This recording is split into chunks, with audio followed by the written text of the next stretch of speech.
You've got flowers again, Marie. Ikaw ha? Iba na talaga maganda, no? Agad na ibinaba ni Marie ang mga gamit niya sa table at nakasimangot at pinagmasdan niya ang bouquet of flowers na tinutukoy ni Chai, ang best friend at co-teacher niya sa St. James Academy.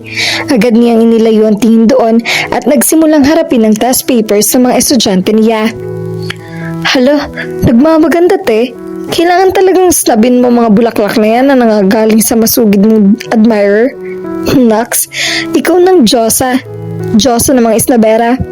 Patuloy na kantsaw ni Chai. Mula sa test papers na chinetsakan niya ay nag-angat siya ng tingin dito.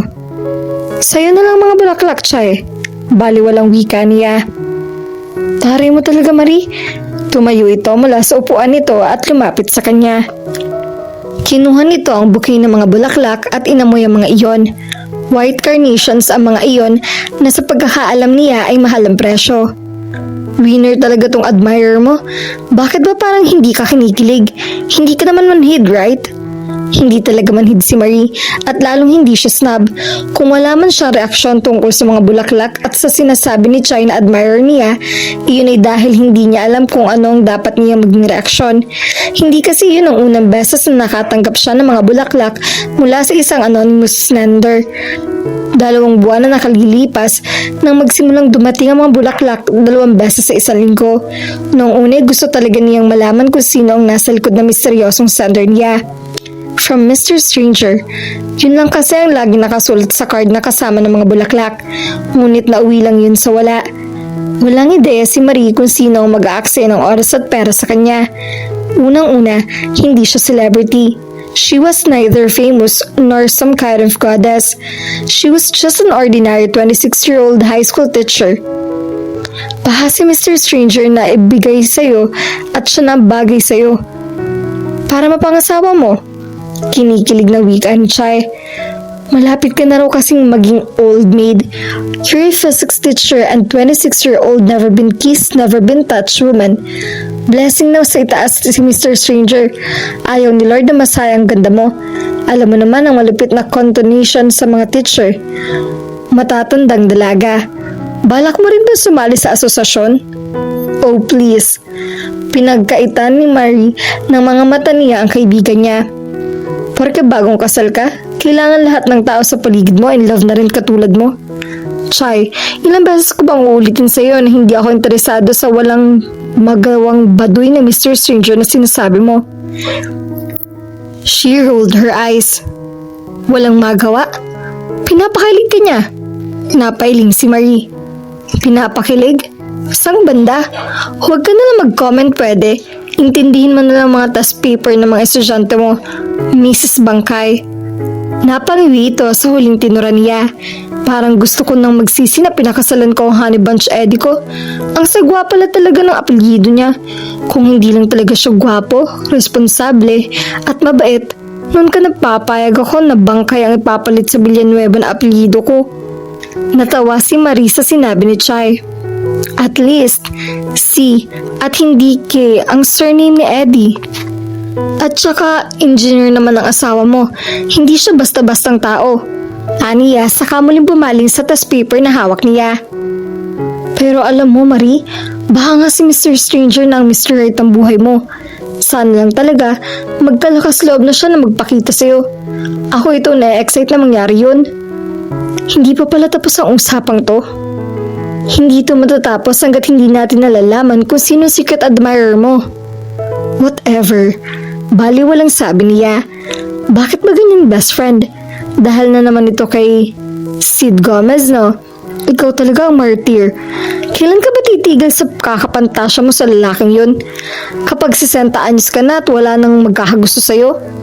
Hindi habang buhay na nandyan ang mga lalaki nagkakagusto sa'yo. Pansinin mo naman sila o magkaroon ka man lang ng interes kahit kaunti. Hindi yung pulo si Sid na lang nasa isip mo. Nasa puso mo. Nagangat ang tingin si Mary kay Chai. Hindi ka pa rin ba nagsasawa sa mga sermon mo sa akin tungkol kay Sid? At paano nga pala siya napasama sa usapan natin? Wala akong natatandang binanggit ko ang pangalan niya sa usapang nga ito. Inirapan niya ito. Kahit hindi mo siya banggitin sa usapan, alam ko na 24/7 siya ang nasa isip at puso mo. Aminin mo na kasi na siya ang dahilan kung bakit nagkakaganyan ka. Napabuntong hininga si Marie sa sinabi ni Chai. Tila umurong ang dila niya at hindi siya makapangatwiran. Pagbali-baligtarin man kasi ang puso niya, alam niyang tama ito sa mga sinabi nito. Iisa lang talaga ang iniingatan niya ng pagkatagal-tagal sa kanyang puso. Si Sid Gomez. Well, kilala si Sid sa karamihan sa pangalang Albino. Kahit malapit na itong mag-30, he's still the most handsome of all the male models she had ever seen. Wala pa ring panama rito ang mga batang modelo na nagsisilabasan ngayon. Hindi naman siguro kikilalanin ng mga pamosong international designer at ng mga international fashion scene ang kakayahan ni Sid kung basta-basta lang itong tao. Walang sino mang makakapagbaliwala kay Sid Gomez. Sid was tall and lean-muscled. Just one look at him and one sense that beneath his pretty face was a masculine male. There was a magnetism about him. Alam niyang ang tingin ng karamihan sa mga modelo, mapababae man o mapalalaki, ay mga walang laman ng utak. Pero ibahin nila si Sid dahil bago ito naging ganap na modelo. Sa edad nitong 17, he had already graduated salutatorian in high school. Masyado lang talagang malakas ang tawag ng pagmamodelo rito, kaya hindi na ito nagawang tapusin ng kolehiyo. Agad kasi ito nakilala at naging in demand sa international modeling scene. Muling napabuntong hininga si Marie. Hindi na nakapagtataka kung bakit marami siyang alam tungkol kay Sid. 16 years old siya nung una niya itong makitang nakaupo sa sofa sa sala ng bahay nila at nakangiti sa kanya habang dahan-dahan siyang pababa ng hagdan. He was only 19 then, ngunit hindi na matatawaran ang lakas ng dating nito. Muntik pang sumalampa niya sa isang baitang na hagdan sa sobrang pagkatuliro niya dahil sa presensya nito. Ngunit hindi man lang niya ito nakitaan sa pagtawa sa nangyaring iyon sa kanya. Sa halip ay dali-dali itong tumayo at nilapitan siya. Hinawakan nito ang kamay niya para alalayan siyang makababa. Hanggang ngayon ay hindi pa rin niya makakalimutan kung gaano kabilis ang pintig ng puso niya sa pagkakalapit nilang iyon. Kung paano siya nagmukhang tanga dahil ang tagal niya nakatulala rito habang nakikipag-usap ito sa kanya. She was only 16 then, but she knew right then and there that it was love that she felt for that boy she barely knew at the time. Ngunit bigla rin naglaho ang makulay na mundong sinimulang likhain ni Marie para sa kanila ni Sid nang pumasok sa eksena ang noon ay 20 years old na kapatid niyang si Ate Lucille at ipinakilala nitong boyfriend nito ang binata. Parang gusto niyang himatayin sa salamin. Ang lalaking inakala niyang pwede niyang mahalin ay nobya pala ng ate niya. Mataas ang respeto at malaki ang pagmamahal ni Marie sa Ate Lucille niya. Sa edad nitong 15 ay naiwan na rin nito sa responsibilidad sa pangangalaga sa kanya noong mamatay ang kanilang ama dahil sa malubhang sakit. 9 na taong gulang siya noon. Namatay naman sa panganganak sa kanya ang kanilang ina. Sadyang maabilidad ang Ate Marie dahil nagawa nitong buhayin silang dalawa. Kakaiba ang gandang taglay nito at kapansin-pansin ang ganda ng tindig at ang mataas na height nito.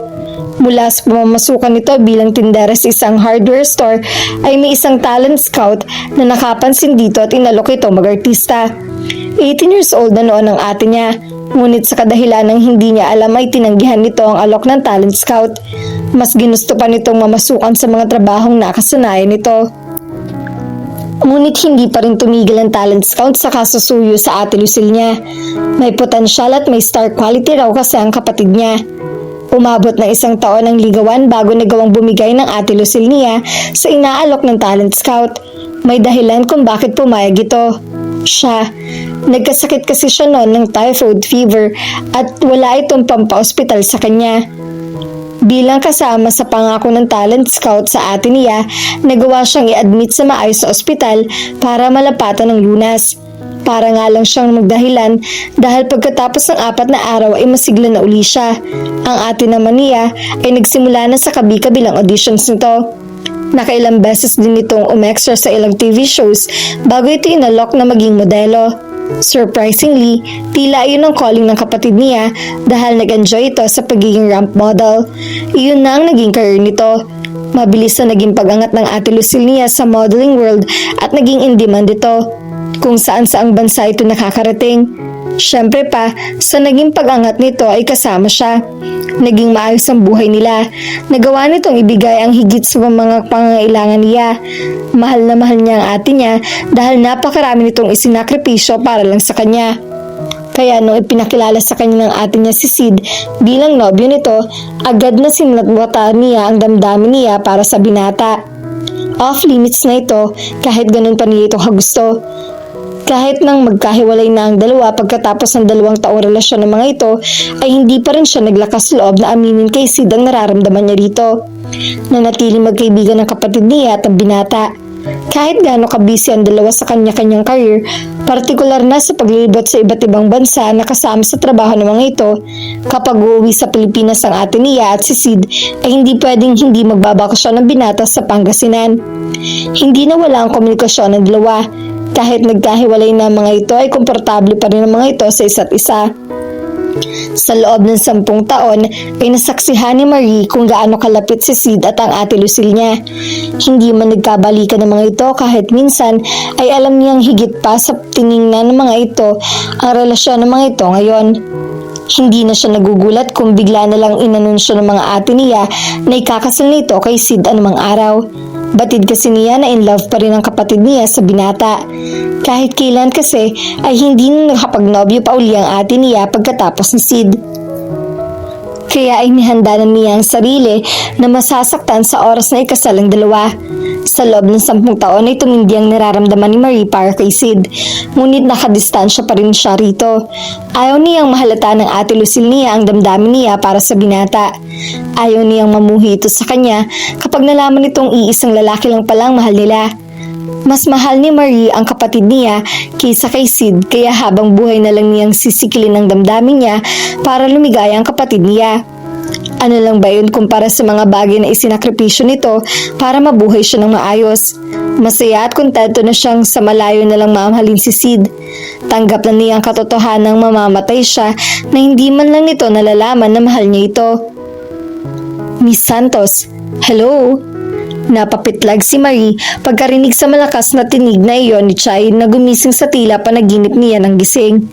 Natutop niya ang kanyang dibdib. Inilibot niya ang tingin sa loob ng faculty room. Mabuti na lang at silang palang ang tao roon. Ano ba, Chai? Pwede namang mahina lang. Sinamangutan siya nito. Mahina? 50 times na yata kitang tinatawag ng matching kumpas pero hindi mo naman ako pinapansin. Pagdating talaga kay Sid, please, putol ni Marie sa iba pang sasabihin nito. Huwag na uli natin pag-uusapan si Sid, baka may makarinig at makarating pa kay ate. Kay Chai lang niya sinabi ang sekreto niya, may tiwala siya rito, alam niyang safe dito ang lihim niya. So, tatandang dalaga ka na lang?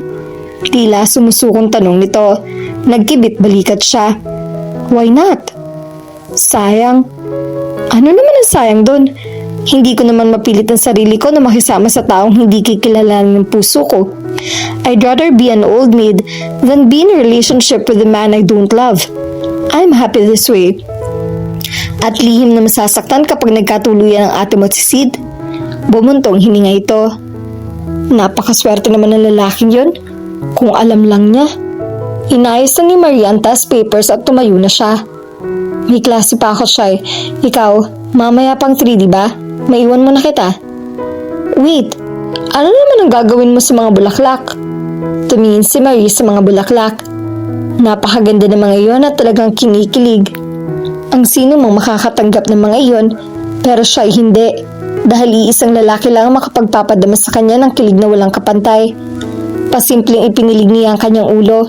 Hindi na niya dapat isipin iyon dahil ang lalaking sinasabi niya ay pag-aari na ng iba.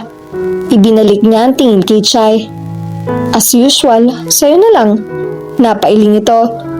Sayang ang mga bulaklak na to. Pati na rin ikaw. Ngumiti si Marie, hindi na siya nagkomento pa. Kanina pa ay ayaw magpaawat ng dibdib ni Marie sa sobrang kaba. Muli siyang tumingin sa suot niyang relo. 9:30 na ng gabi. Ginabi na siya ng pag-uwi galing sa St. James Academy.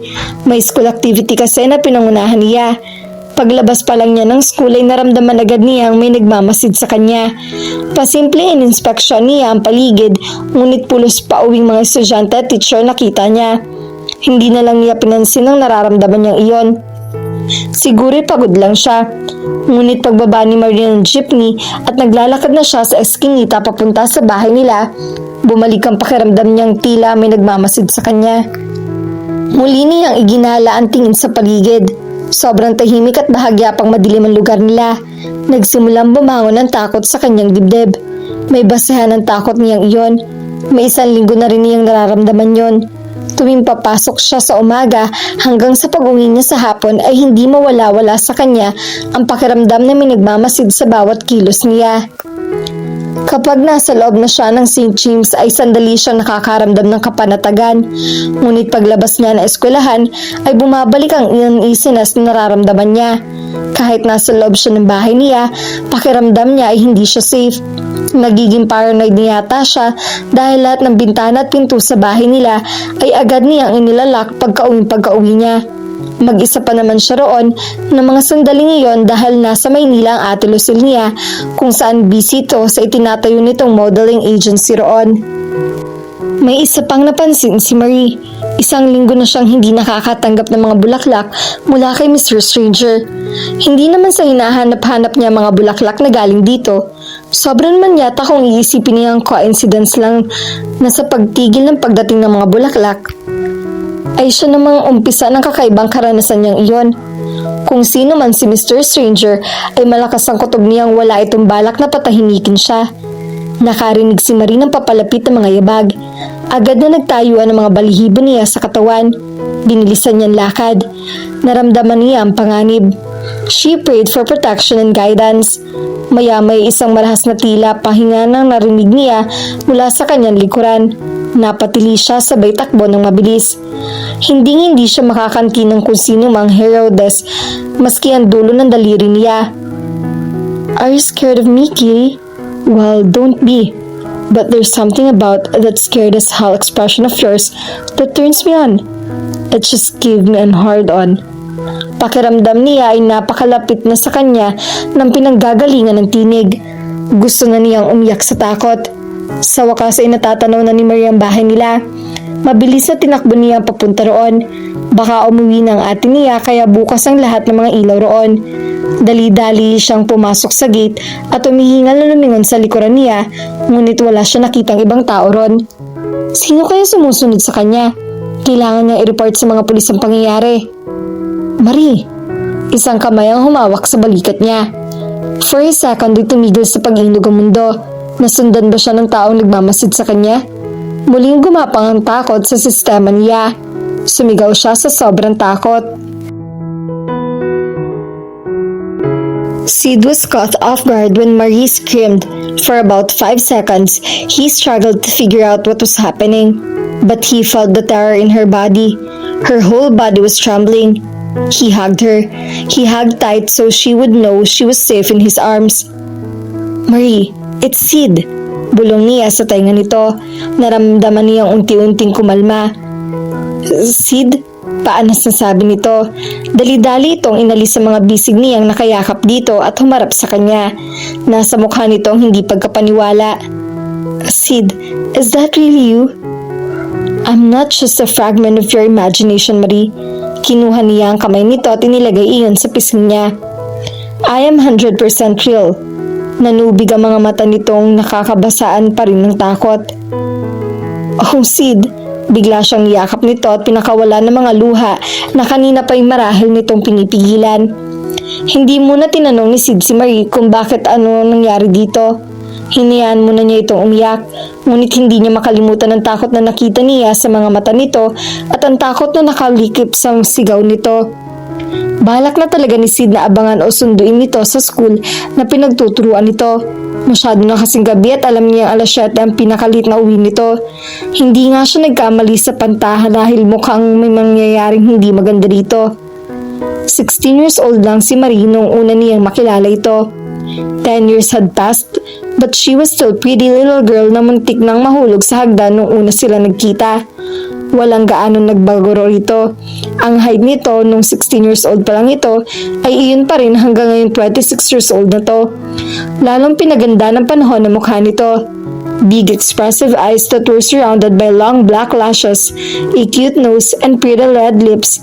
May pagkakulot ang hanggang bewang na buhok nito na bumagay sa oval shape ng mukha nito.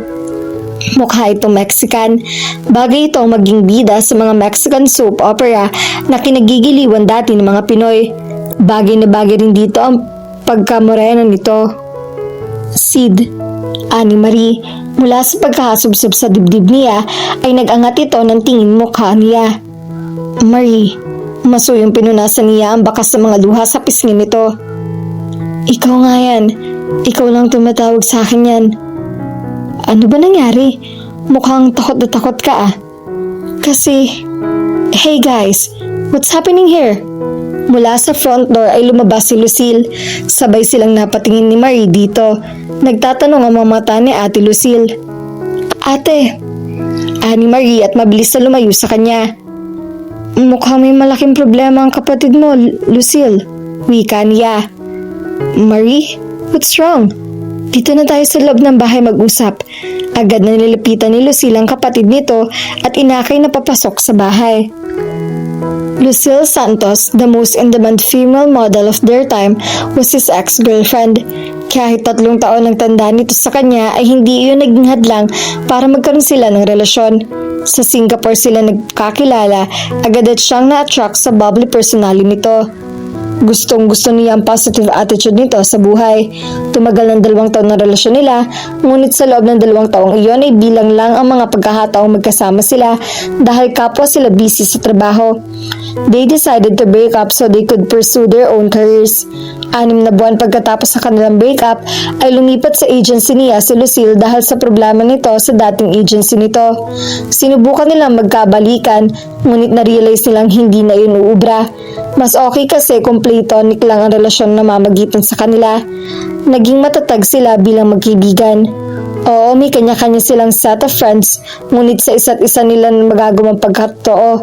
Nasasabi sa kanya ni Lucille ang nasa loob nito at ganun din naman siya rito. Pareho silang malayo sa kanya-kanyang pamilya, kaya sa isa't isa sila kumukuha ng katatagan. Hindi lang niya kaibigan si Lucille, kapatid na rin niya ito. Nakapasok na silang 3 sa loob ng bahay na itinuturing ni Sid na pangalawang tahanan niya. Nasa Maynila ang 2 kapatid niya, ang kakambal niyang si San at ang bunso nilang si Aya. Binabalak niyang magtayo na lang ng negosyo sa Pilipinas at piliin ang mga proyekto na tatanggapin niya na may kinalaman sa pagmumotebrelo. Preferably, iyong dito na lang sa bansa. Napapagod na siyang magpalipat-lipat ng bansa dahil sa trabaho niya. Kasosyo siya ni Lucille sa modeling agency na itinayo nito. Maglalaylo na rin kasi ito sa pagmamodelo. Iniisip din niya na ipagpapatuloy ang pag-aaral niya. Architecture ang course niya noon sa kolehiyo. 1 linggo pa lang siya nakakauwi, kaya tinitimbang pa niya mga bagay na gusto niyang gawin. Tell me sis, what happened? You're pale. Nakakita ka ba ng multo or something worse? Something worse, ate. Matamang tinitigan ni Sid at si Marie. Kahit nakaupo na ito sa sofa, ay nanginginig pa rin ito sa takot. Hindi na siya nakatiis.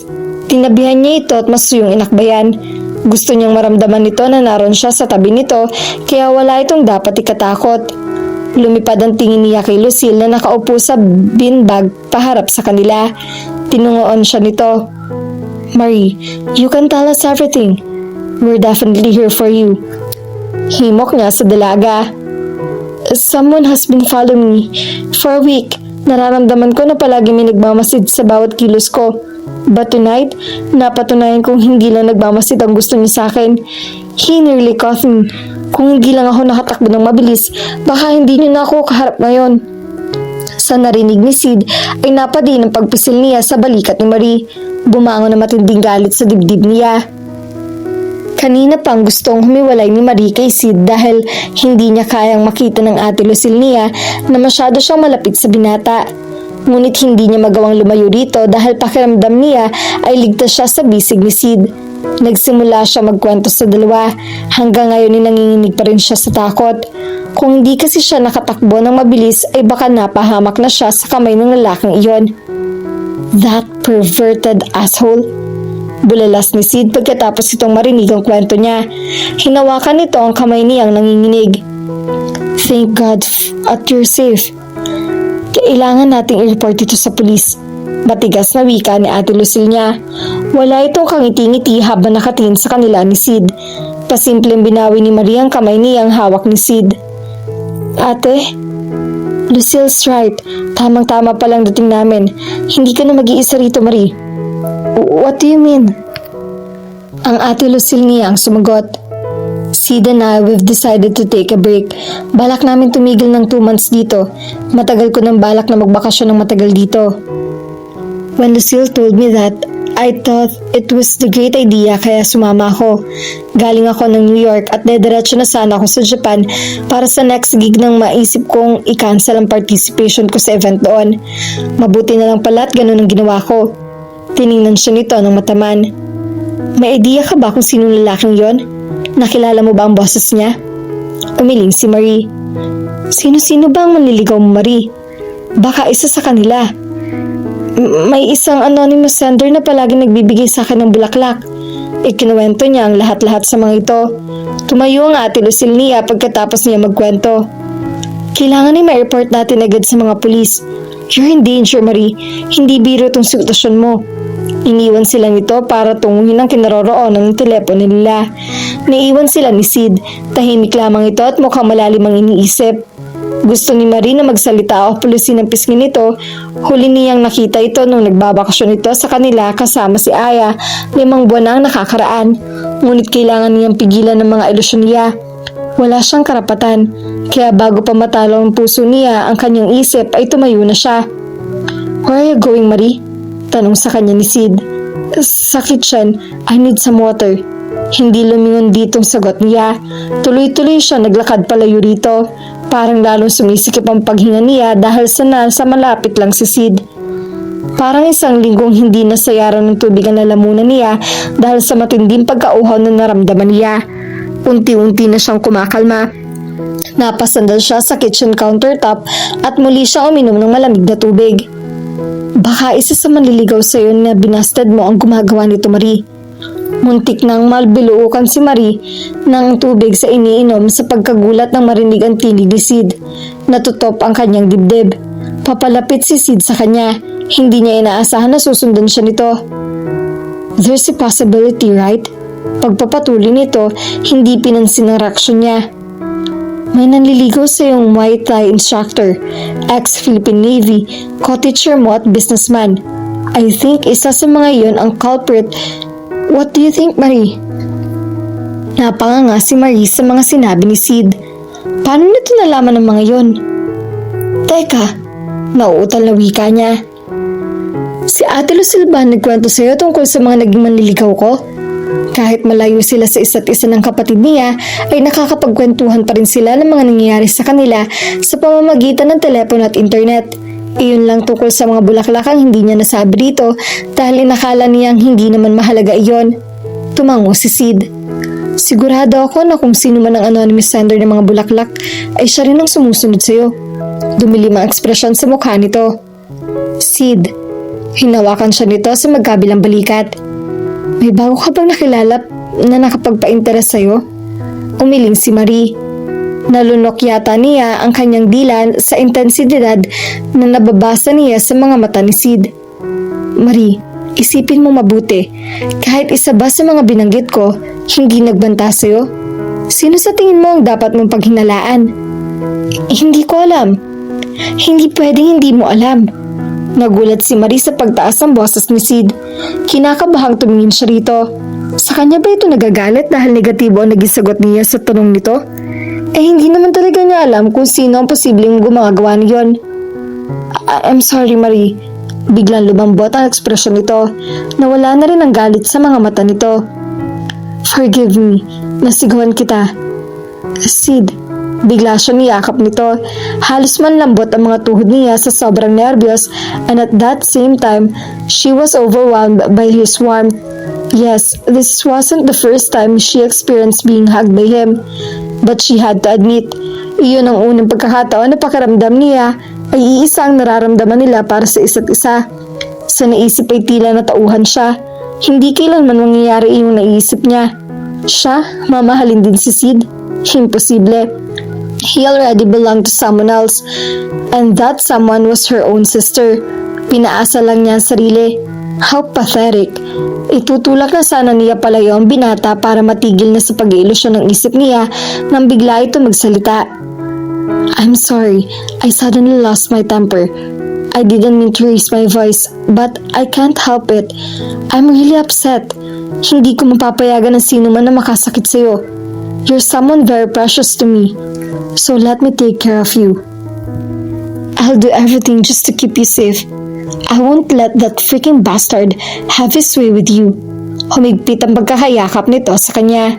Hindi makahinga si Marie, ngunit hindi yun dahil sa higpit ng pagkakayakap ni Sid, kundi dahil sa mga narinig niya mula rito. Kailan pa nangyari na gusto siyang protektahan nito? Hindi nito alam kung ganong saya ang dinudulot nito sa salita nito sa kanya. Kung mamamatay ngayon si Marie sa mga bisig ni Sid, she would gladly accept her fate. Who said love was overrated? Kapag nagmahal ang isang tao, lahat ay gagawin sa mahal nito. Hindi nito iisipin kung masasaktan nito sa bandang huli. This man was the love of her life. He was the only one for her. The one who gave her warmth just like the sun. The one she had always dreamed of to be hers but knew deep in her heart she could never have. From now on, hindi ko nahahayaang mawala ka sa paningin ko, Marie. I've decided to watch you every move. Pumayag ka man o hindi, walang makakapigil sa akin. Sisiguruhin kong hindi makakanti kahit ang dulo ng daliri mo nang walang hiyang yod. Gustong gusto ni Marie ang naririnig niya mula kay Sid. Tila musika yun sa kanyang pandinig. Sa bugso ng damdamin niya ay pinulupot niya ang kanyang mga bisig kay Sid para gumanti ng yakap dito. They just stood there for about a minute or maybe a lifetime. She held him dearly, unable to let go of him even through her mind told her to do so. Kung kasalanan man na mahalin niya ang lalaking ito, pues kahit ngayong oras lang na ito, ay hahayaan niyang pagbigyan ng sarili na magkasala. Marie, paano sasabi nito? Malambing ang dating ng boses nito. She wanted to cry. She wanted him to know how much she loved him, lalo na kapag tinatawag nito ng gano'n ang pangalan niya. Gusto niyang ipagsigawan kung gaano niya ito kamahal, kung gaano siya nagtitiis ng paroon lamang ito sa malayo. Kung gaano kasakit ang katotohanan na kahit ano pa ang gawin at sabihin niya rito ay hindi pwedeng magpasa kanya ito. Isang masaklap na katotohanan na bagaman tanggap ng isip niya ay pinagluluksa pa rin ang puso niya hanggang ngayon. Hindi alam ni Marie kung bakit nasasabi ni Sid ang mga iyon sa kanya. Marahil protective lang ito sa kanya dahil kapatid siya na babaeng mahal pa rin ito. Alam naman niya na mula pa nang makilala niya ito ay kapatid na ang turing nito sa kanya. Sino nga ba naman ang gustong mapahamak ang sariling kapatid? It was a very sad piece of reality, but she had learned to accept it. At least nagawa siyang mahalin ng binata kahit pagmamahal kapatid lamang iyon. Sid, Marie? Anang tinig ni Ate Lucille niya na pumutol sa moment nila ni Sid. Ate, natatarantang sabi niya. Itinulak niya si Sid. Ang sabi na nakausap ko sa police station, magpapadala sila rito ng pulis para kausapin ka tungkol sa nangyari. Pinagbasda ni Marie ang kapatid niya. Wala itong kangiti-ngiti. Nagdulot iyon ng kabas sa kanya. Marahil ay hindi nito nagustuhan na nakitang pagyakap nila ni Sid. Gusto niyang ipaliwanag dito ang nakita nito. Ganun lang daw ang gagawin nila, Lucille. Kakausapin lang nila si Marie. Hindi ba dapat ay nag-provide sila ng magbabantay sa bahay at sa school bukas? Tanong ni Sid. Sinabi ko na rin yan sa kanila, pero ang sabi nila ay kailangan muna nila makausap si Marie. Gusto nilang malaman ang buong pangyayari before they take action. What if they're already too late? Napagalitan ng pagkuro-kuro ang dalawa. Nakikinig lang siya, tila nagsara ang utak niya. Dahilan para hindi yun makapag-isip ng sasabihin para patigilin ng dalawang taong mahalaga sa kanya. Nang dahil sa kanya mukhang magkakainisan pa mga ito. Ate Lucille, Sid, sa wakas ay natagpuan niya ang kanyang tinig. Huwag na kayo magtalo dahil sa akin. Alam naman ng mga pulis sa ginagawa nila. Hayaan natin gawin nila ang trabaho nila na kanilang paraan. Is that okay with you, Marie? Your life is in danger, ani Sid. Maybe we're just overreacting. Overreacting? Nagtagi sa mga bagang nito. Yung takot sa mga mata mo, panginginig at pag-iyak, bunga lang ba yun ng overreacting, ha? You can't fool me, little Marie. You know you're in danger, sabi ni Sid kapag kuwan ay bumaling ito sa kapatid niya. Lucille, nandito rin lang tayo. Hayaan mong tulungan ko ang kapatid mo. Sid, hinawakan nito ni Marie sa braso para pigilan ito, ngunit hindi siya pinansin nito. Nangako ako kay Marie na poprotektahan ko siya, whether she likes it or not. Anito, kinakabahang pinanood ni Marie ang reaksyon ni Ate Lucille. Hindi niya mabasa iyon, nanatiling poker face ito. Nabihirang nangyayari dahil masiyahan itong tao. Hindi mo na kailangan gawin yun, Sid. Natatarantang sabi ni Marie. Nandito ka para magbakasyon, hindi para mag-babysit sa akin. I insist, you can stop me from protecting you. Natutop niya ang kanyang noo. Ano na lang iisipin ng Ate Lucille niya kung gagawin ni Sid yun? Binalot siya ng katahimikan. Kung hindi pa sila nakarinig ng mga katok sa pagtawag sa labas ng front door, ay wala pang kikilos sa kanila. The police are here. Anang ate niya. Tumalikod na ito at nauna nang nilahad palabas ng kitchen. Susunod na sana siya rito nang pigilan siya ni Sid sa kamay. Nag-init ang pisngi niya. Hindi ito nagsalita. Tahimik lang na inakay siya nito papunta sa living room.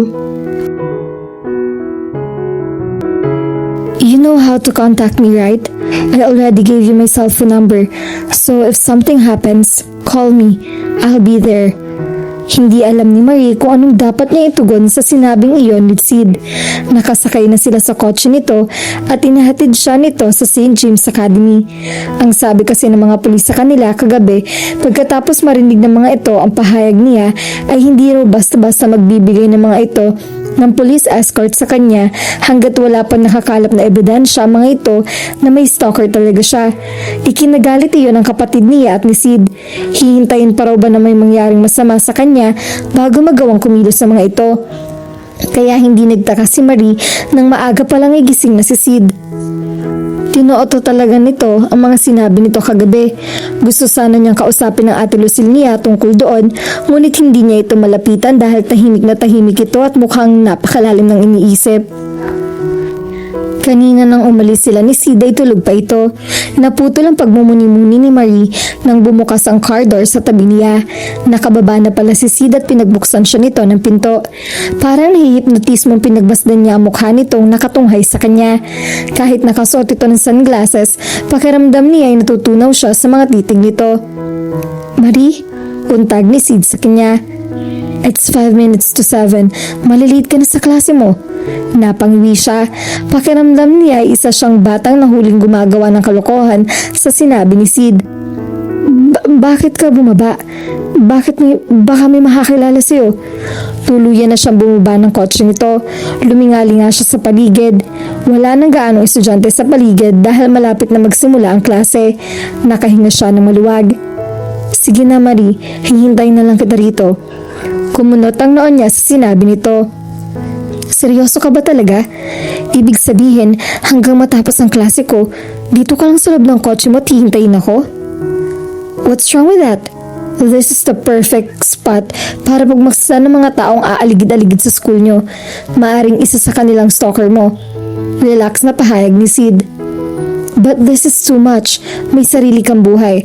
Bakit pag-aaksihan mo ako ng oras? Pangangatwiran niya. Kahit nakasuot ito ng sunglasses, ay alam niyang mataman siyang tinignan nito. Bumuntong hininga siya. Baka hanapin ka ni ate. May lakad sila ng mga kababata niya. Hindi ba niya nasabi sa iyo yun kagabi? At kahit naman may lakad siya o wala, alam ko maintindihan niya itong ginagawa ko. Huwag ka nang maraming sinasabi, okay? Malilate ka na. Nginitian siya nito na nagpalambot sa puso niya. Wala nang nagawa si Marie kundi ang sumang-ayon na lang sa gusto nito.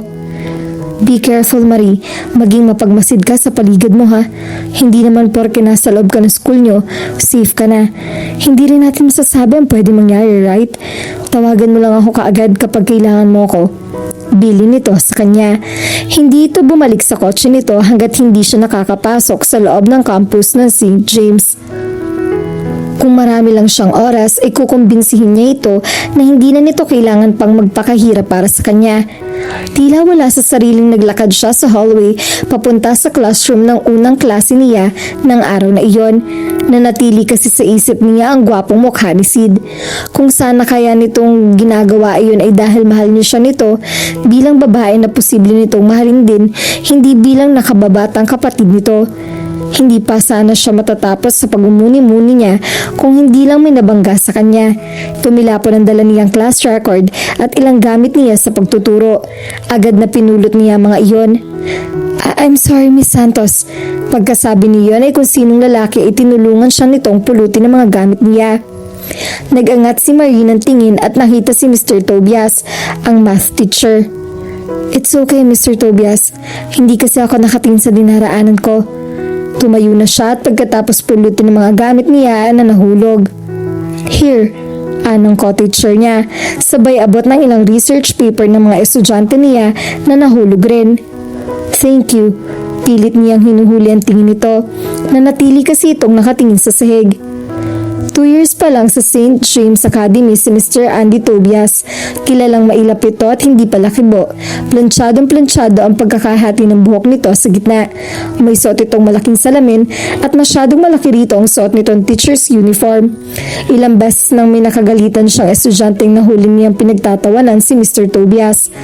Para sa kanya ay hindi dapat ginagawa ayon ng mga estudyante sa teacher ng mga ito. Mabait naman si Mr. Tobias at napakatalino nito. Isa ito sa pinakamagaling na math teacher sa school nila. Tuwing nakikita niya ito ay hindi siya pumapalya na bigyan nito ng matamis na ngiti. Gusto niyang malaman nito na nire-respeto siya nito.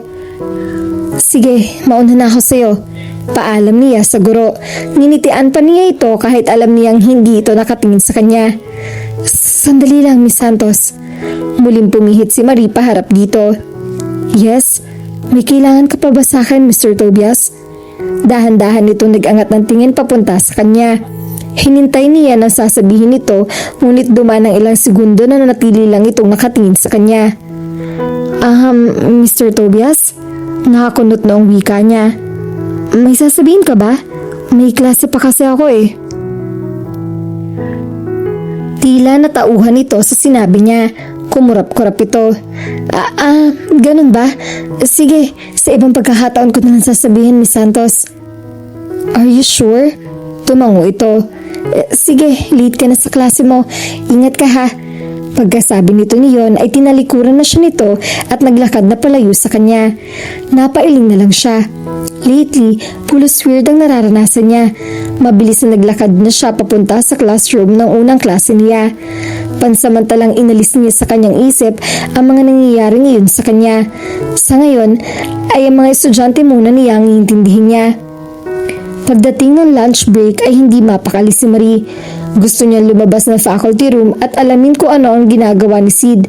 Alam niya may posibilidad na makita sila ng mga estudyante at saka hindi rin pala siya pwedeng lumabas dahil may faculty meeting sila na nag-uumpisa na anumang oras. Problem? Tanong sa kanya ni Chai. Marahil ay napinsan nito na uneasiness niya. Masakit man siyan mo? Libreng-libre ang CR. Hindi. Matipid na tugon niya. Tumaas ang isang kilay nito. Tungkol ba ito sa estudyante mong si Peter Sanchez? Ang tinutukoy nito ay ang estudyante sa advisory class niya na sakit sa ulo niya. Nahihirapan siyang kausapin ng mga magulang nito dahil parehong nasa abroad ang mga iyon. Isang kasambahay lang ang nagbabantay dito. Nanghihinayang siya kay Peter dahil nakitaan niya ito ng katalinuhan sa mga research paper na ipinasa nito sa kanya. Ginagawa niya ang lahat ng makakaya niya para ibalik ito sa tamang daan. Kahit paano ay unti-unti na niyang nakikita na nagkakaroon ng magandang resulta ang ginagawa niya. Bagaman alam niyang kulang pa rin yun. No, he's fine. As a matter of fact, nakakatuwa ang improvement niya, Chai. Okay naman pala siya. Ano bang iniisip mo? You look bothered. Huwag mong sabihin na namimiss mo ang flowers ni Mr. Stranger. Tudyo nito. Of course not. Pumalatak ito. Kailan ka ba magkakaroon ng lambing sa katawan? Diyos mio, kung tanggap mo ng tatandang dalaga ka, pues ako hindi. Inirapan niya ito. Heto na naman tayo. Inilabas niya ang cellphone niya. Tatawagan na lang niya si Sid para alamin ang kalagayan nito. Oh, may textmate ka? Bihira kita makitang hawak ang cellphone mo. May panunodyo sa tinig nito. Marunong ka na rin mag-text ha? Sino ba yan? Samantalang sa akin hindi ka makapag-reply. Abala lang ang pagte-text. Pwede mo naman akong tawagan. Nag-cellphone ka pa. Napailing siya. Gusto ng ate Lucille niya na may cellphone siya para daw natatawagan siya nito kahit wala siya sa bahay. Sandali lang, Chay ha. May tatawagan lang ako. Sino? Hindi na niya tinugon ito. Dali-dali siyang pumasok ng CR ng faculty room. Pagpasok niya roon ay agad niyang pinindot ang numero ni Sid. Hello, Sid. Kumusta ka dyan? Tanong agad niya nang sagutin nito ang tawag niya. What happened, Marie? May pag-alala sa boses nito. Where are you? Pupunta. I'm okay. Nothing unusual happened. Maagap na paliwanag niya. Tumawag lang ako para itanong kung nakapag-lunch ka na. Hindi pa. Hinihintay kitang lumabas para sabay tayo. Natutop ni Marie ang kanyang noo. Sinabi na nga ba niya ito? Hindi ako makakalabas dahil may faculty meeting kami. Huwag mo namang gawin ito, Sid. Umuwi ka na sa bahay. I-enjoy mo ang stay mo sa lugar namin. Please. Nasa tinig niya ang frustration. Pagtatalunan na naman ba natin to, Marie? Sid, don't worry about me, okay? Intindihin mo na lang ang meeting nyo. Magkita na lang tayo mamayang uwian mo. Naputol na ang linya. Napabuntong hininga na lang siya. Hindi pa nakakalabas ng gate ng St. James si Marie ay may narinig na siya tungkol kay Albino. Kinabahan siya at binilisan niya ang paglalakad. Miss Santos, nilingon niyang tumawag sa kanya. 5 babaeng nakita niyang nakangiti sa kanya. Estudyante niya mga ito. Yes, girls? Ang sabi po ay nasa labas po ang sikat na modelong si Albino. Kaya po ba kayo nagmamadali para makita rin siya? Na-excite na tanong ng mga ito. No, I'm in a hurry, girls. Maiwan ko na kayo ha. Tinalikuran niya mga ito at muling nagmadaling lumakad. Nanlaki ang mga mata niya nang makita si Sid na napapalibutan ng mga estudyante sa labas ng gate ng St. James. Hindi na nito suot ang sunglasses nito at ang kinabahala niya ay ang galit na nababasa niya sa mukha nito habang may kausap itong lalaki na nakilala niyang si Miss Mang Ponting, ang dating janitor ng school nila. Marie, anang binata na makita siya nitong palapit. Napangiwi si Marie nang tumutok sa kanya amang lahat ng mata ng mga tao roon. Ngayon ay sigurado na niyang magiging bida siya sa pag-uusap-usapan sa buong academy. Ano nangyayari dito? Bakit kausap mo si Mang Ponting? You know this guy? Nakakunot na ang tanong ni Sid. Dating janitor siya ng school. Sagot niya. Natahimik ito. Nagsimula namang mag-ingay ang paligid. May mga estudyanteng pilit na nagpapapicture at nagpapa-autograph kay Sid. Meron pa nga siya naririnig na nagtatanong kung magnobyo raw ba sila ng binata. Tiyak na ilang linggo siyang hindi matatahimik sa pangungulit ng mga estudyante. Miss Santos, ang swerte niyo naman dahil boyfriend niyo na pala si Albino. Kinikilig na sabi ng isa pang estudyante. Albino, ngitian mo naman ako oh. Ang gwapo mo talaga. Panantiling sabi ng isa. Lalong sumakit ang ulo ni Marie sa mga nangyayari. Natutop niya ang noo. We love you, Albino. We love you. Patuloy na sigaw ng mga estudyante. Marie, are you okay? Kahit maingay ang paligid ay nakapagtatakang naririnig pa rin niya ang nag-aalalang tinig ni Sid. Umuwi na tayo, please, she muttered. Okay, boys and girls, the party's over. Some other time, okay? For now, I need to take Miss Santos home. Mabilis na lumapit ito sa kanya at agad siyang inalalayan. Wow, Miss Santos, bagay na bagay kayo na Albino. Inalis niya ang kamay ni Sid na nakahawak sa kanya at dali-daling tinungo ang kinapaparadahan ng kotse nito. Hey Marie, wait! Humabol na tawag nito sa kanya. Unlock the door para makasakay na tayo at makauwi na. Nayayamot na sabi niya dito. Tumalima agad ito. Nang marinig niya ang tunog ng remote control na nagbukas niyon, ay mabilis na binuksan niya ang pinto sa passenger seat. I just wanna go home, Sid. Hinilot niya ang kumikirot niyang sentido. Agad na ini-start nito ang sasakyan nang makasakay ito sa driver's seat. Are you mad at me? Please, paandarin mo na. Sabi niya sa halip na sagutin nito. Pinaandar na nito ang kotse. Ilang minuto ang lumipas bago nito binasag ang katahimikan sa pagitan nila. Marie, nakita mo na nangyari? Lalo pang lumala ang sitwasyon. Paano na lang bukas? I'm sure puputakihin ako ng mga tanong. I'm sorry. Bakit ba kasi umantong sa ganun? Nakilala ko tuloy ng mga estudyante. Kaya nga sa una pa lang ayoko na sa planong to. Mula sa loob ng kotse ay nakita ko kasi ang lalaking yon na may 30 minutes ng pabalik-balik sa vicinity ng school. Si Mang Punting? Tumango si Sid. Hindi na ako nakatiis kaya lumabas na ako ng sasakyan para lapitan siya. Mukha siyang kahina-hinala at hindi ko pwedeng palagpasin na pagkakataon. Sinita ko siya. Kung nakita mo lang kung paano siya natulala at namutla. Bumuntong hininga siya. Mabait si Mang Punting. Natanggal lang siya sa trabaho dahil may sakit siya. Gusto lang niya sigurong kausapin ang direktor ng school para hilingin na ibalik siya sa trabaho kaya nakita mo siyang pabalik-balik doon. Ginawa ko lang naman kung anong dapat gawin, Marie. Paano kung siya palang stalker mo? Hindi nga siya yun. I'm sorry, okay? Muling paghingi nito ng paumanhin. Wala kang pananagutan sa akin, Sid. Dahil sa nangyari, hindi ka na pwedeng umali-aligid sa school. Makikilala ka nila. Intindihin mo naman ako. Sandali itong natahimik. Okay, change of plans. Sabi nito kapag kwan. Dahil sa nangyari, ihahatid at susunduin na lang kita para kahit papaano'y safe ka pa rin. Pinandilatan niya ito. Hindi kita driver, Sid. Ninitaan siya nito. I will be beginning tomorrow, Marie. Why are you doing this? Itinigil nito ang sasakyan.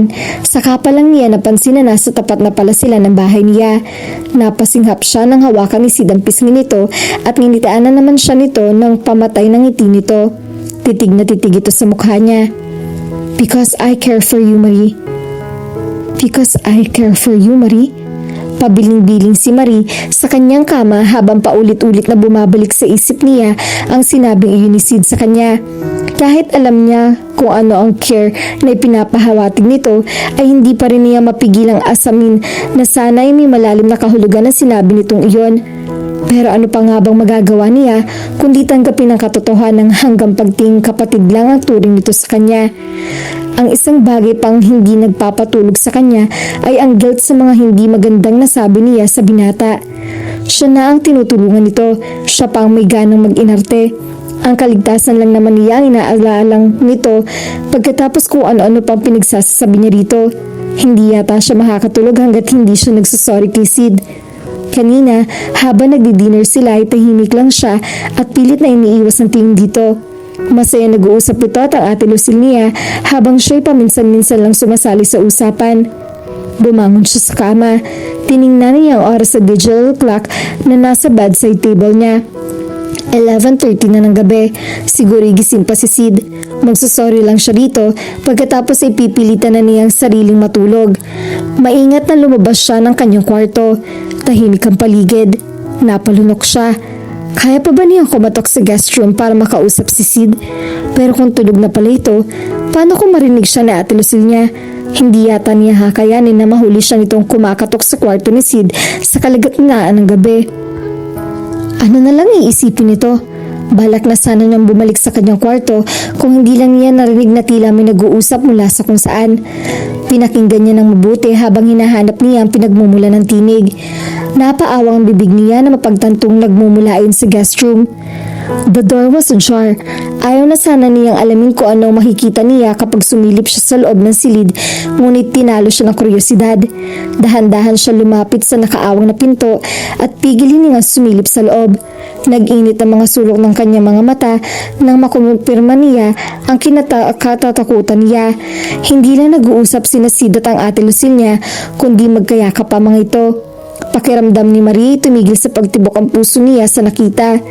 Matagal na niyang tanggap ang katotohanan ng iyon, ngunit bakit nasasaktan pa rin siya? Tahimik na naglakad siya pabalik sa kanyang kwarto. Alam niyang lalo na siyang hindi makakatulog. Hindi niya makakalimutan ang gabing iyon dahil iyon ang gabing tuluyan ng namatay ang puso niya. Nagulat si Marie nang pagbaba niya ng hagdan ay nakita niyang bihis na bihis ang ate Lucille niya. Nakapaghanda na rin ito ng almusal nila. Nagtatakang nilapitan niya ito. Ate, saan ang lakad mo? Nakita kasi niya ang traveling bag na upuan. Nag-angat ito ng tingin sa kanya. Good morning, Marie. Bakit mo kaya tampuyat ka? Look at those eye bags. Pinagpuyatan mo na naman ang paggawa ng lesson plan? Sabi ko naman sa'yo, huwag mong masyadong pahirapan ang sarili mo. Parang gusto niyang umiyak dahil bumalik sa isip niya ang eksenang magkayakap ito at si Sid kagabi. Magdamag siyang umiyak. Pinigil niya ang sariling magpakita ng kahinaan sa harap ng kanyang kapatid. Magtataka ito kapag nakita siyang umiyak nito. Kailangan ko kasing pagbutihin para sa mga estudyante ko. Nakangiting hinaplos nito ang buhok niya. Proud ako na ikaw ang kapatid ko, Marie. Nagpapasalamat ako sa Diyos dahil binigyan niya ako ng kapatid na tulad mo. I may not always say this, but I love you, my sister. I will always, no matter what. Nag-init ang mga sulok ng mata niya sa mga sinabi nito. Paano niya nagagawang magtampo rito? Wala siyang karapatan na maramdaman yun dahil kung hindi dahil sa sakripisyo nito, ay malamang nawala na siya ngayon sa mundo. Mahal din kita, ate. Lagi mong tatandaan yan. Hindi ko makakalimutan ang lahat ng mga ginawa mo para sa akin. Suminghot-singhot siya. Oh, Marie. Hinalikan siya nito sa pisngi. By the way, to answer your question, babalik muna ako sa Maynila.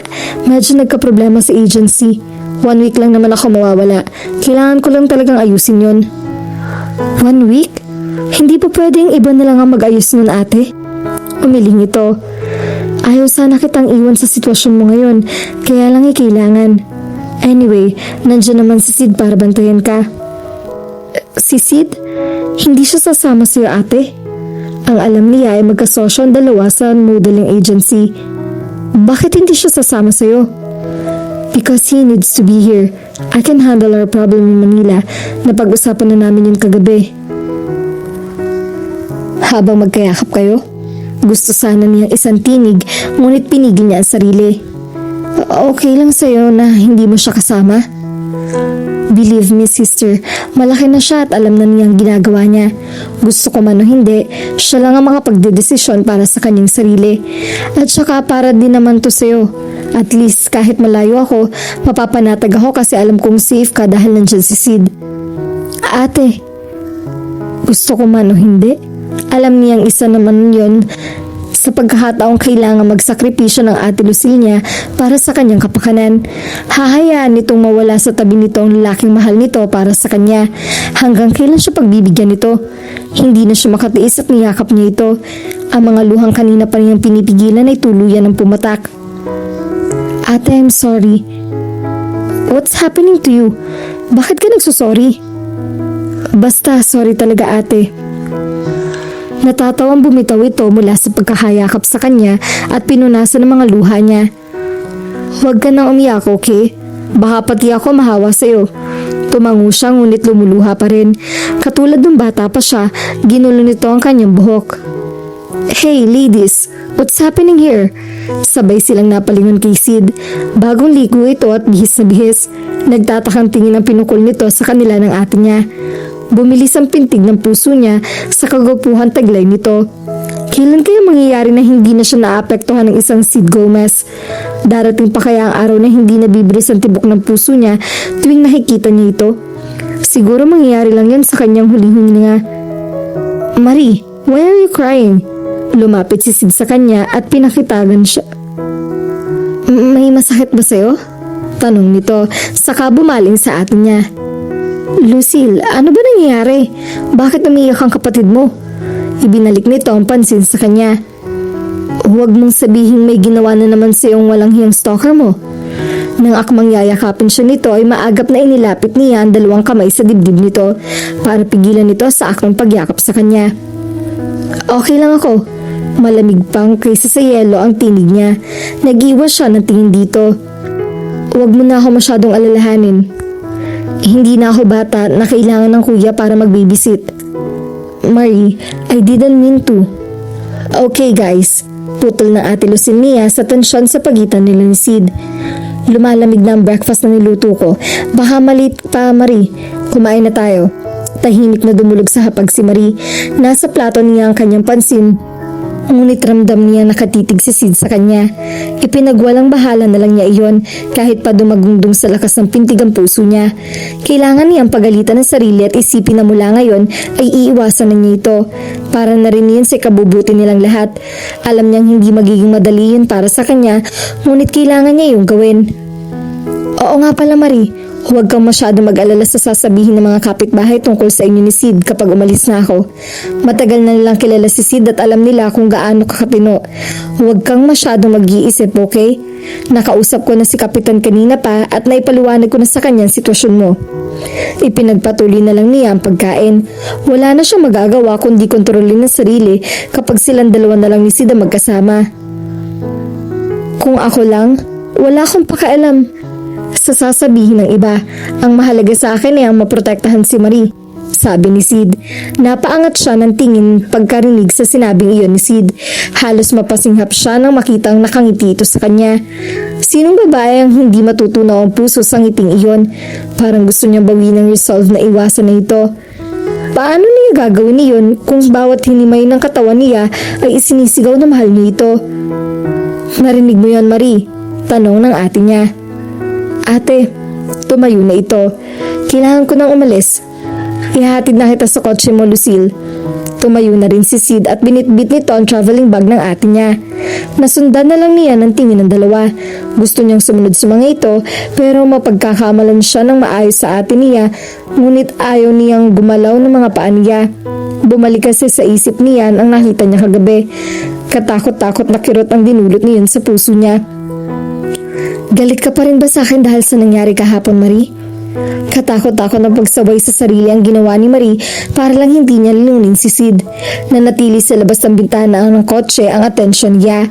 Ihahatid na siya nito sa St. James Academy, ngunit kahit isang salita ay wala siyang sinabi dito. Come on, Marie, hindi mo pa rin ba ako mapapatawad? Tiningnan niya ito ng masama. Ilang beses ko bang uulitin sa iyo, Sid, na hindi na ako bata? Hindi na ako yung 16-year-old girl na sa kaunting kibot mo ay aamon na agad. Please, tratuhin mo ako ng ayon sa edad ko. I'm now a respected physics teacher and I'm 26 years old. Alisin mo na sa isip mo ang dalagitang si Marie Santos na nakilala mo 10 years ago. Nagpupuyos ang damdamin na sabi niya. Bakit ba pagdating dito ay nawawalan siya ng kontrol sa kanyang damdamin? Siguro kaya ito'y tinuturing nito na parang bata ay dahil ganun pa rin kasi ang pinapakita niya rito. Isang bata nakasentro ang lahat-lahat sa lalaking ito. Napakurap siya. Saka pa lang niya napansin ang naging reaksyon ni Sid sa mga sinabi niya. Tila natulala ito. Ngunit sa sandaling iyon, ibinalik nito ang atensyon sa daan. Nakakabing katahimikan ng namayani sa pagitan nila habang binabagtas nila ang daan. Malapit na sila sa St. James nang mapansin niya na napakaraming estudyante sa labas ng gate. Nagtatakang tiningnan niya ang oras sa suot niyang relo. 5:40 AM. Malapit na magsimula ang first period ng bawat klase, kaya bakit nasa labas pa mga estudyante? Nang marating nila ang tapat ng gate ay bigla na lang nagsisilapitan sa kotse ni Sid ang mga estudyante. Natatanda nila ang kotse ko. Pasensya ka na, Marie, ani Sid. Kitang-kita ni Marie ang pagpumulit ng mga estudyante na silipin sila sa loob ng tintad na salamin ng kotse. Natutop niya ang kanyang noo. Nasaan ba mga guard? Bakit hindi nila sinasaway ang mga estudyanteng to? Hinawakan siya ni Sid sa kamay na ikinabigla niya. Napatingin siya dito. Seryoso ang mukha nito habang nakatitig sa kanya. Nagtitiwala ka ba sa akin, Marie? Sid. Patuloy pa rin sa pag-uusyoso ang mga estudyante. Aktong bubuksan na ni Sid ang pinto sa tabi nito nang pigilan niya ito. Anong gagawin mo? Lalabas ka? Kukuyugin ka nila. Hintayin na lang natin na sawin sila ng mga guard. Malapit na rin naman mag-alas 6. Ngumiti ito sa kanya ng ubod ng tamis. Dahilan para malunok niya mga gusto niyang sabihin sa Ako nang bahala, Marie. Hindi ko hahayaan na dahil sa akin ay may malilate. Alam ko naman na sa tagal mo na nagtuturo sa St. James, hindi ka pa rin nalilate, kaya ako nang bahala. Tuluyan na nitong binuksan ang pinto ng kotse. Dinig na dinig di Marie ang tilian ng mga estudyante at ang walang tigil na sigaw ng mga ito ng albino. Nawiwindang na sinundan na lang niya ito ng tingin. Agad itong kinuyog ng mga tuwan-tuwang estudyante. Kitang-kita niya na kahit nakangiti ito sa mga iyon ay hindi ito nagpapapigil sa isang lugar. May kumukurot at may pilit na humahaltik sa mga hawak dito. Binuksan niya ang pinto sa tabi niya. Hindi pwedeng ginagawa nito. Masyadong maraming estudyante at mahihirapan ito. Bumaba na siya ng sasakyan. Ngunit isang maling desisyon dahil agad na nagsilapitan sa kanya ang ibang mga estudyante at tuwang-tuwang binati siya. Hindi siya makapaniwala na pati siya ay pagkakaguluhan ng mga ito samantalang hindi naman siya ang sikat. Miss Santos, ang swerte-swerte niyo ma'am, sigaw ng mga estudyante. Pilit na sinaway ni Marie ang mga ito at sumigaw na humingi ng tulong sa mga gwardya, ngunit dumoble ang bilang ng mga estudyante. May nakasiko sa tagiliran niya at may nakatapak sa paa niya para lamang makita ang seed na ito. Hindi niya masisisi ang mga ito kung bakit ganun na lang katindi ang excitement na makita sa personal ang binata. Mula kasi nang sumikat ang modelong si Albino ay mabibilang na lang sa daliri kung magpapa-interview ito sa foreign or local media man. Halos mukha nito ang nakikita sa iba't ibang billboard na nag-e-endorso ng mga sikat na produkto, ngunit napakailap nito. Kaya marami na intriga dito. Sino ba si Albino sa personal na buhay? Ang tingin dito ng marami isang napakailap na bituin na walang sino mang makakaabot. Pagkatapos ay bigla na lang itong susulpot sa isang maliit na bayan kasama ang isang simpleng guro na tulad niya. Marie. Kahit napakaraming tao ay alam ni Marie na ang tinig ni Simeon. Naramdaman niyang may mga bisig na pumapaikot sa bewang niya.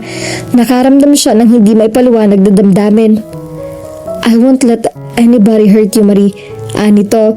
Hindi pa rin tumigil ang tilian ng mga estudyante. Wala na nakatapak o nakasiko sa kanya dahil lahat ng iyon ay sisid na tumatanggap at mag-isang umiinda.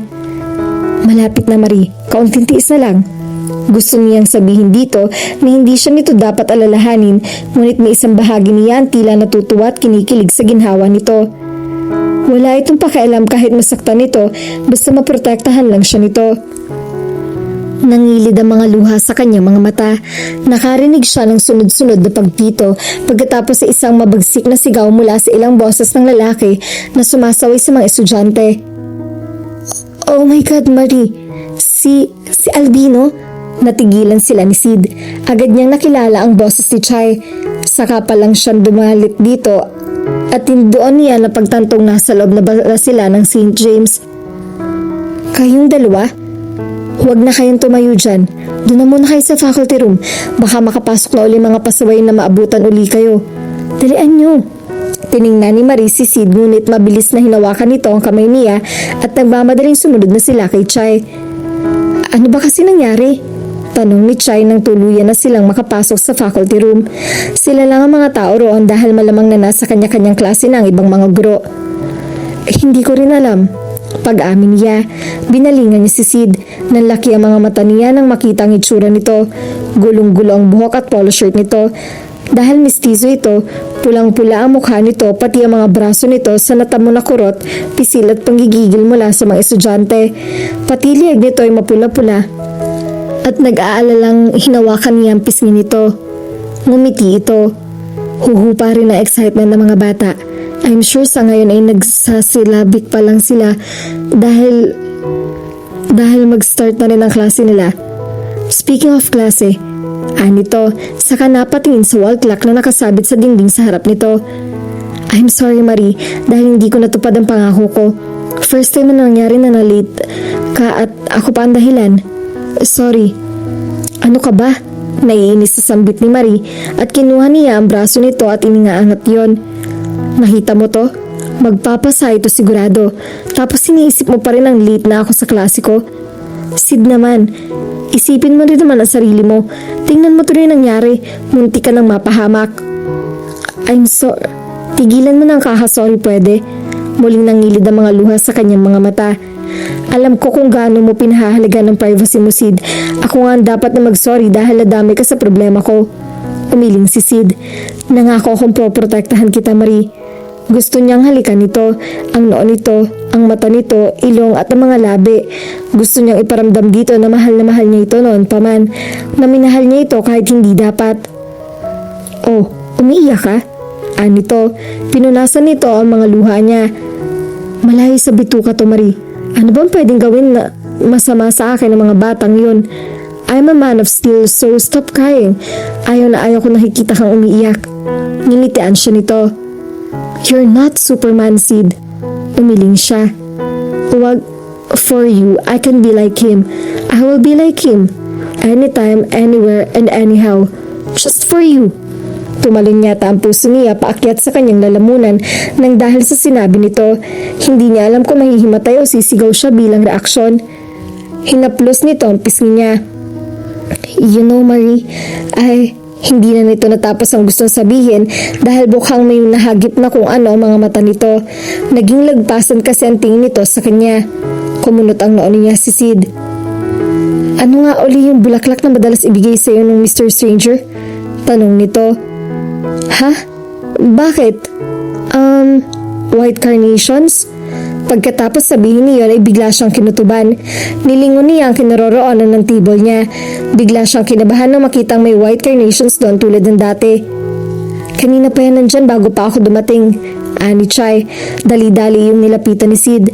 Bago pa niya ito mapigilan ay nakuha na nito ang nakaipit na card sa mga bulaklak at binasa na kasulat doon. Biglang nagdilim ang ekspresyon ng mukha nito. Akin na yan, Sid. Ani at hinablot dito ang card. Tahimik na binasa niya nakasulat doon. Anong laban ng albino na yan sa akin, Marie? Kahit ano pang gawin ninyo, mananatili kang akin. Ipapahiram muna kita sa kanya ngayon, pero malapit na kitang kunin sa kanya. We belong together. I love you to the very core. If I can have you, you're good as dead. Please remember that. Mr. Stranger no more. Nanghina si Marie sa nabasa. Unti-unti na nagkakatotoo ang mga bangungot sa buhay niya.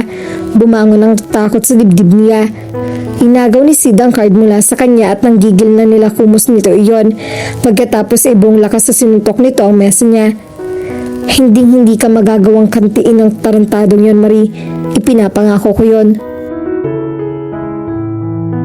Tatawagan na lamang namin kayo kapag may development na.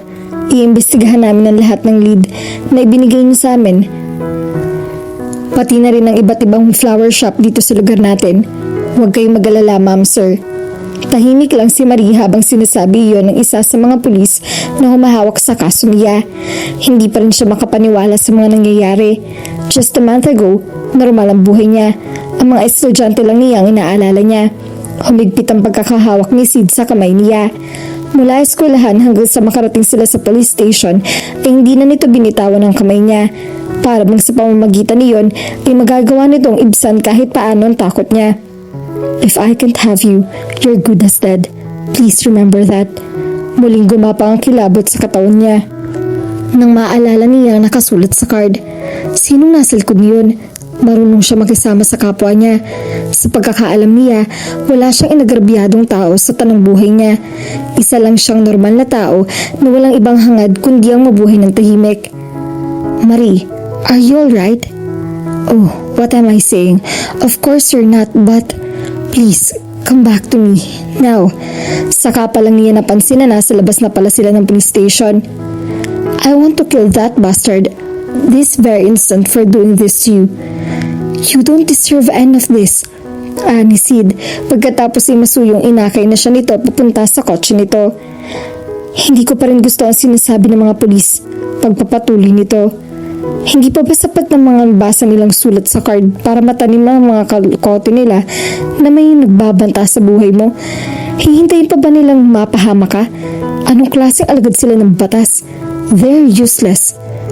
Base sa natatandaan niyang sinabi ng mga pulis ay maraming kasong iniintindi ang mga ito kaya hindi makapagpapalagay ang mga ito ng magbabantay sa kanya 24/7 katulad ng gustong mangyari ni Sid. Hiningi ng mga ito sa kanya mga pangalan ng sa tingin niya ay posibleng gumawa niyon sa kanya. Dahil sa udyok na rin ni Sid ay ibinigay niya sa mga pulis ang mga pangalan ng dating manliligaw niya na binastad niya. Huwag daw silang mag-alala dahil mag-iimbestiga na raw daw ang mga pulis. Kapag may natanggap daw uli silang note galing sa culprit ay i-report daw agad niya iyon sa mga ito. Wala na siyang natandaan sa naging usapan ng mga ito dahil nahulog na siya sa malalim na pag-iisip. Ang alam lang niya, pagkatapos niyon ay galit na kinausap ni Sid ang mga ito. Ako na lang ang 24/7 na magbabantay sa'yo, Marie. So what kung ayaw makipag-cooperate ang mga pulis? Screw them. I can protect you all the time. Mark my words. I'll never leave your side. I won't even blink just to be sure you're always safe. Thank you, Sid. Sabi niya. You don't have to. Huwag mong isipin na paboritong ginagawa ko dahil ang totoo, handa akong gawin ang lahat para walang mang-agrabyado sa'yo. Pinisil nito ang kanyang kamay. Gusto sanang itanong ni Marie kay Sid kung bakit ito nasabi ang mga iyon, ngunit pinigil niya ang sarili. Natatakot siyang marinig niya ang sagot nito. Masasaktan siya kapag ang sinabi nitong dahilan ay ayaw niyang masaktan ang tinuturing nitong kapatid. Pinunot ng tunog ng cellphone niya ang katahimikan bumalot sa kanila. Nagtataka siya nang makita ng numero lamang ang nakarehistro sa caller ID. Bigla siyang binalot ng kaba. Sino yan? Bakit ayaw mo pang sagutin? May problema ba, Marie? Tanong ni Sid.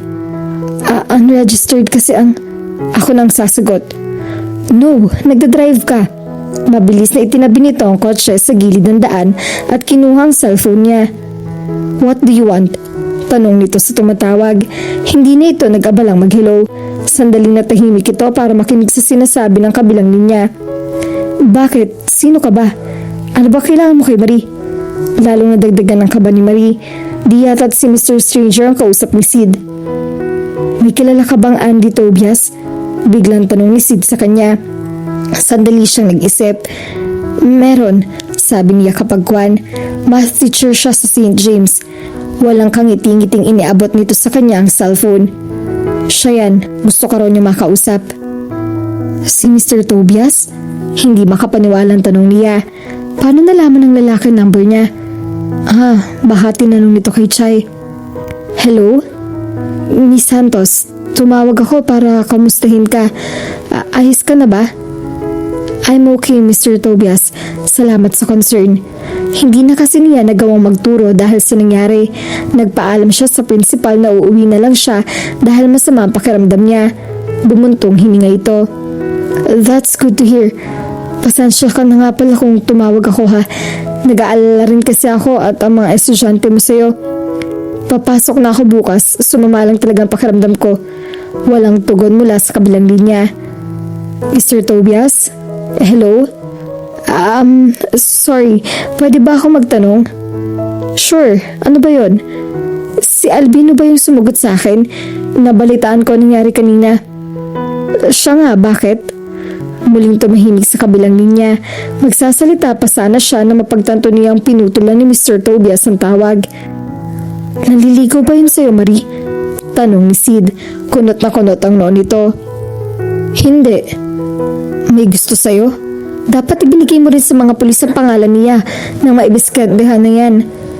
Sobra ka naman. Wala yun sa karakter ni Mr. Tobias. He's very gentle at napakatalino. Hindi ko gusto ang tono ng boses niya. Sid, binitawan na nito ang kamay niya. Nagtaka siya sa iniakto nito. Bigla na lang nag-iba ang mood nito mula nitong ini-start ang kotse. Maya-maya ay muling tumunog ang cellphone ni Marie.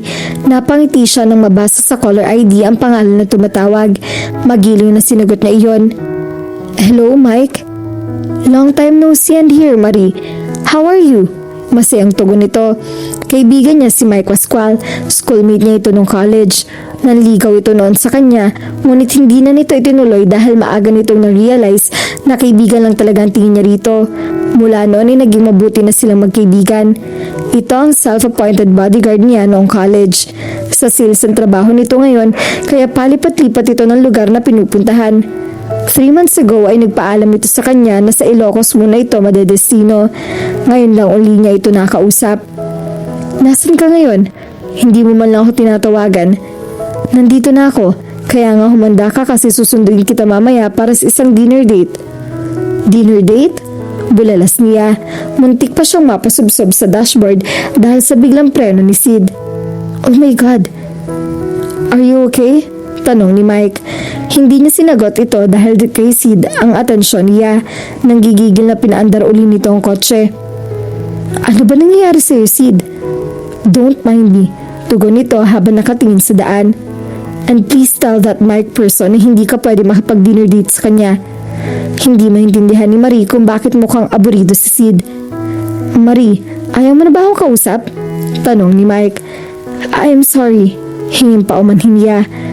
About the dinner date? I'm afraid I need to decline your invitation, Mike. Wrong timing ba ako? Nagpa-reserve pa naman ako sa favorite rest. Sa bahay na lang tayo mag-dinner. Suggestion niya. Malapit talaga sa kanya si Mike kaya hindi niya magawang palampasin ang pagkakataon na muling makita at makasama ito. Wait, are you sure? Absolutely. Namimiss ko na mga kwento mo. Nangingiting wika niya. Excited naman ako na matikman ang luto mo. You're cooking, right? Don't expect too much. I'm not good cook. See you at 7? Very well, 7. Then see you. See you. Aniya bago pinutol ang tawag. Pagkatapos nakakangiting ibinalik niya ang cellphone sa kanyang bag. Inibitahan mo ang Mike na yun na mag-dinner sa bahay? What are you thinking, Marie? Paano kung siya palang stalker mo? Nasa tinig ni Sid ang pagkainis. Mike is a dear friend of mine. Ni sa panaginip ay hindi ko naiisip na gagawa siya ng ikapapahama ko. Siya ang tagapagtanggol ko noong college. Bahala ka. Putol nito sa sinasabi niya. Pinaharurot na nito ang kotse.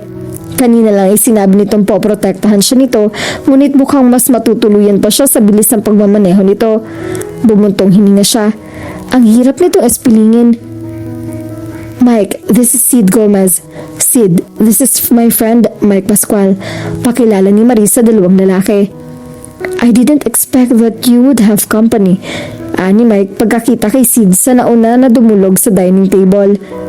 Bakit pare? What were you expecting? That Marie will be alone? Sorry to disappoint you, dude. Prenteng-prenteng nakasandal si Sid sa upuan habang walang kangiting-ngiting nakatingin sa kanila. Kanina pa niya nahahalata na bad mood si Sid. Kahit na makauwi na sila sa bahay, ay nanatiling tahimik ito. Gusto sana niyang kausapin ito, ngunit nag-alangan siya nang makita reaksyon nito. He seemed pissed off and hurt. Hindi niya sigurado. Naguguluhan siya sa inaakto nito. Pati ang tahimik na panonood nito sa kanya habang nagluluto siya. Ni isang salita ay walang lumabas sa bibig nito. Hindi man siya komportable sa pananahimik nito ay hinayaan na lang niya ito. Kaya hindi niya inaasahan na paasik na kakausapin nito si Mike. Ibinaling ni Maria ang pansin kay Mike. Palangiti pa rin nito. Walang masamang tinapay dito. Lahat ay pinakikisamahan nito. Pasensya ka na pare, pero hindi yun ang ibig kong sabihin, sabi ni Mike kay Sid. Ngayon lang kasi kita nakita. Kaano-ano? Teka, you look familiar. Saan nga ba kita nakita? Forget it. Pasupladong hirit ni Sid. Let's eat so you can go home. Sid, bisita ko si Mike kaya huwag mo naman sana siyang bastusin. Tumayo na si Sid. Wala pa rin ipinagbago ang ekspresyon ng mukha nito. I'm sorry, Marie. Doon ako sa kwarto ko. 3 is a crowd, right? I'll give you 2 some privacy. Excuse me. Anito at dali-dali na lumabas ng dining room. Pinigil ni Maria ang sariling habulin nito. Nagagawa niyang pagbigyan at kampihan nito sa lahat ng bagay pero hindi sa pagkakataong iyon. Mali kasi ang ginawa nito. Binastos nito ang kaibigan niya. Oh, he's albino, right? Siya yung sikat na model. Tama ba ako, Marie? Untag ni Mike sa kanya. Tila hindi man lang ito naapektuhan sa ipinakita ni Sid dito. Pagpasensyahan mo na si Sid, Mike, sabi niya. Siya nga si albino, no? Tumango siya, saka bumuntong hininga. Hindi ko alam na body-body pala kayo ni albino. Kung sa bagay, kapatid mo nga supermodel na si Lucille. Kaibigan siya ng ate mo? Boyfriend or fiancé? Ex-boyfriend siya ni ate. Aniya. Bakit siya nandito? Nagbabakasyon? Nasaan na nga palang ate mo? Sunod-sunod na tanong nito. Malaki ang tiwala niya rito kaya ikinuwento niya rito ang lahat ng mga nangyari. Matamang nakinig naman ito. Kaya nandito si Sid ay parang oh, well, bantayan ako. Pagkatapos niya sa kwento. Sorry, lalamig ng pagkain. Napahaba ang kwento ko. Tumayo na siya at sinimulang ihain sa mesa ang niluto niya. Tumayo ito para tulungan siya. Ganun pala yun. Ang dami nangyari sa mga panahong wala ako. I'm glad na may isang Sid na nagbabantay sa'yo, Marie. Kahit parang galit siya sa mundo kung umasta, Alam ko na hindi ka niya pababayaan. Nakita ko yan sa mga mata niya at sa paraan ng pagtingin niya sa'yo. Hindi naman siya ganun palagi. Mabait siyang tao. Ngayon ko nga lang nakita ang side niyang madaling umunit ang ulo.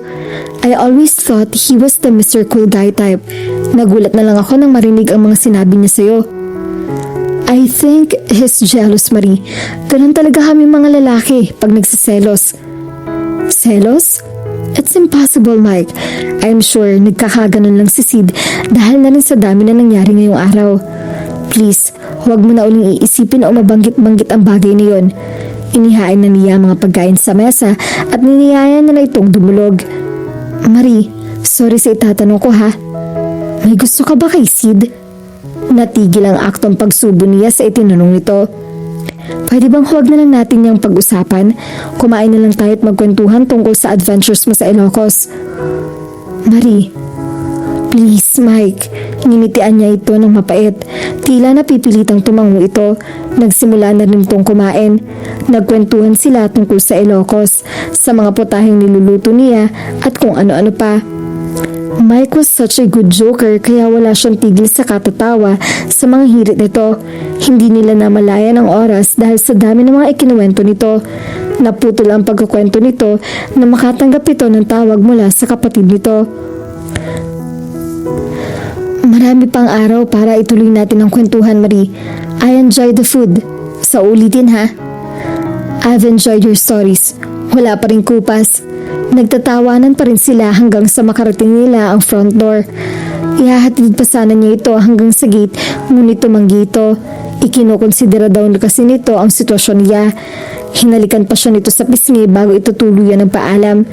Hindi na nawala ang ngiti sa mga labi niya. Finally, he left. Dagli siyang napapihit. Sid, I love to see you smiling, Marie. But I hate the fact that it's not because of me. Napaawang ang bibig ni Marie sa sinabi ni Sid, ngunit agad din niya iyong itinaboy sa kanyang isip. Walang ibang kahulugan ang sinabi nitong iyon. Ipaghahanda na kita ng makakain. Wait, Marie. Maagap nang hawakan nito ang braso niya. I know you're mad at me. Sorry.